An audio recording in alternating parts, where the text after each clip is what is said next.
নমস্কার, আমি জ্যোতিষ দেবব্রত। একটা গ্রহের ট্রানজিট নিয়ে আপনাদের সাথে আলোচনা করছি। বর্তমানে আম, কুম্ভ রাশিতে কুম্ভ রাশিতে রাহু, মঙ্গল এবং বুধ অবস্থান করছে, এবং মীন রাশিতে সূর্য, শনি এবং শুক্র অবস্থান করছে। এবং আজকের দিন অনুযায়ী রাহু এবং মঙ্গল দুজনেই খুবই অ্যাক্টিভ। সেই জন্য যুদ্ধ পরিস্থিতি আরো বেশি বাড়তে পারে, এবং সূর্য আহ, শুক্রের আরো কাছাকাছি আসলে, বা শুক্র সূর্যের আরো কাছাকাছি আসলে ফাইন্যান্সিয়ালি ক্রাইসিস সারা বিশ্বব্যাপী দেখার সম্ভাবনা আরো বাড়তে পারে।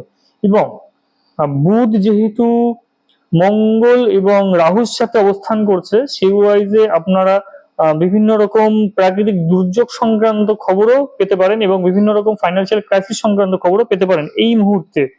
সো সবাই সাবধানে থাকবেন, সুস্থ থাকবেন, বিশেষ ফাইন্যান্সিয়াল ইনভেস্টমেন্ট এড়িয়ে চলবেন।